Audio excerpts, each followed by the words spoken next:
ناظرین کرام، تمام مخلوقات کے مجموعے کو عالم کہا جاتا ہے۔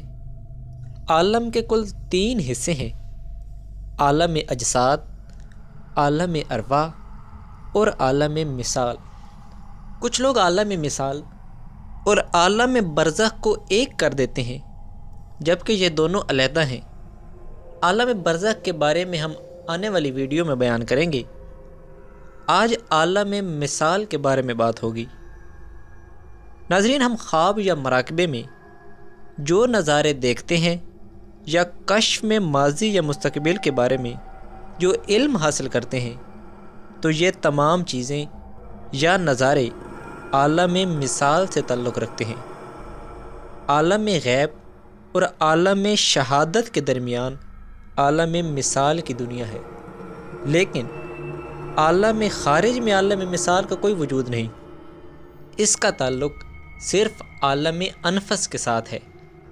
محترم ناظرین، راہ سلوک میں کوئی مقام ایسا نہیں آتا جو کہ عالم مثال کہلائے، یا عالم خارج میں زمین سے عرش تک کوئی جگہ ایسی نہیں کہ جس کو عالم مثال کہا جائے۔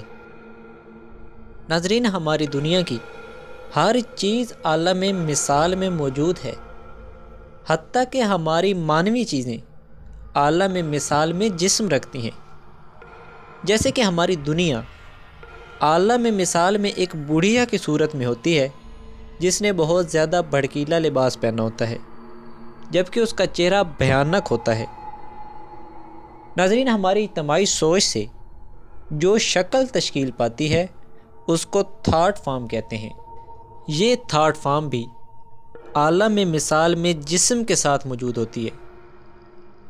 مثلاً جب کچھ لوگ مراقبے میں دیوی دیوتاؤں کو دیکھتے ہیں تو وہ ایسی شکل میں نظر آتے ہیں جو ان کے بتوں کی ہوتی ہے، کیونکہ بیشتر انسانوں کے دماغ میں ان بتوں کو دیکھ کر ایک شکل تشکیل پاتی ہے، تو یہ شکل تھاٹ فارم بن جاتی ہے۔ خواب یا مراقبے میں انسان اپنے جسم کو بھی دیکھتا ہے تو وہ جسم مثالی اس وجہ سے کہلاتا ہے کیونکہ وہ اس وقت عالم مثال میں قائم ہوتا ہے۔ معزز ناظرین، قیامت والے دن موت کو جب مینڈے کی شکل میں لا کر ذبح کیا جائے گا تو دراصل وہ موت کی ایک مثالی صورت ہوگی۔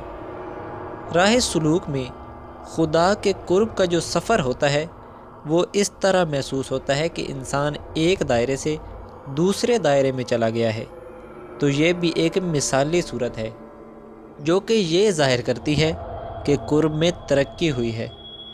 حالانکہ رب کے ساتھ تعلق مانوی ہوتا ہے، نہ کہ جسمانی، جبکہ عالم مثال میں مانوی قرب مکانی قرب کی شکل اختیار کر لیتا ہے، اور یہ صرف عالم مثال کی چیز ہے، نہ کہ حقیقت کی۔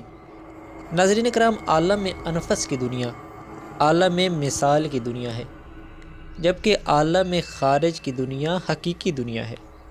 یعنی خواب میں اور مراقبے میں اگر کوئی شخص آپ کو کوئی چیز عنایت کرے تو بیداری کی صورت میں وہ چیز آپ کے پاس موجود نہیں ہوتی، جبکہ اگر حقیقت میں کوئی چیز آپ کو عنایت ہو تو وہ عالم خارج میں آپ کے پاس موجود ہونی چاہیے۔ عالم مثال دراصل تمثیل کے گرد گھومتا ہے، اس لیے خواب یا مراقبے کے نظارے تعبیر کے محتاج ہوتے ہیں، جبکہ عالم خارج کے معاملات چونکہ مثالی نہیں ہوتے، اس لیے تعبیر کا لفظ استعمال کرنا عبث ہے۔ ناظرین اکرام، اگر آپ عالم انفس اور عالم خارج کے فرق کو سمجھ جائیں تو ہی آپ عالم مثال کو سمجھ سکتے ہیں۔ معزز ناظرین، یہ ویڈیو پسند آنے کی صورت میں اسے لائک کر کے چینل کو سبسکرائب کریں۔ مزید آنے والی ویڈیو تک ہمیں دیں اجازت۔ اللہ حافظ۔